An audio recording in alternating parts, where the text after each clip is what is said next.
Badan Pelestarian Kebudayaan XX menemukan sisa struktur lama benteng Du Oorstede di Pulau Saparua, Kabupaten Maluku Tengah. Sisa struktur lama tersebut ditemukan saat BPKXX berkolaborasi dengan peneliti dari Badan Riset dan Inovasi Nasional melakukan ekskavasi atau penggalian arkeologis penyelamatan informasi sisa-sisa struktur yang ada di sekitaran benteng Du Oorstede.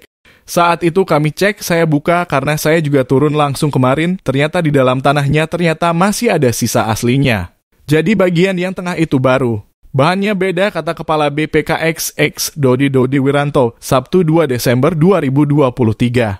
Dia menjelaskan benteng Du Oorstede setelah dipergunakan oleh Belanda, sempat digunakan oleh Jepang dan TNI. Dalam proses tersebut ada bangunan baru yang dibangun di atas reruntuhan benteng yang asli. Jadi benteng Du Oorstede itu setelah digunakan Belanda, itu digunakan oleh TNI dan Jepang, itu dia bikin lagi bangunan di atas runtuhan zaman dulu. Nah ini bentuknya kok beda, bahannya juga beda, semen sekarang dan semen dulu, tambahnya. Lanjutnya, pemerintah Indonesia juga sempat merehabilitasi benteng sekitar tahun 1990-an. Sayangnya, rehabilitasi menggunakan bahan bangunan saat ini. Dodi mengatakan struktur asli benteng Du Oorstede yang aslinya menggunakan bahan yang sama seperti benteng Belgica di Banda Neira. Dulu itu pemerintah sempat merehabilitasi sekitar tahun 80-90-an. Cuma karena di pikiran rehabilitasi bangun lagi jadi hasilnya seperti ini.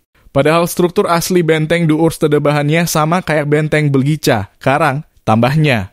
Sebelumnya, Ketua Tim Ekskavasi Benteng Du Oorstede, Sani Maulana Yusuf di Ambon mengatakan kegiatan ekskavasi dilakukan mulai 15-23 September 2023. Sebagai bagian pelindungan cagar budaya terkait sisa-sisa struktur yang ada di sekitaran benteng Du Oorstede.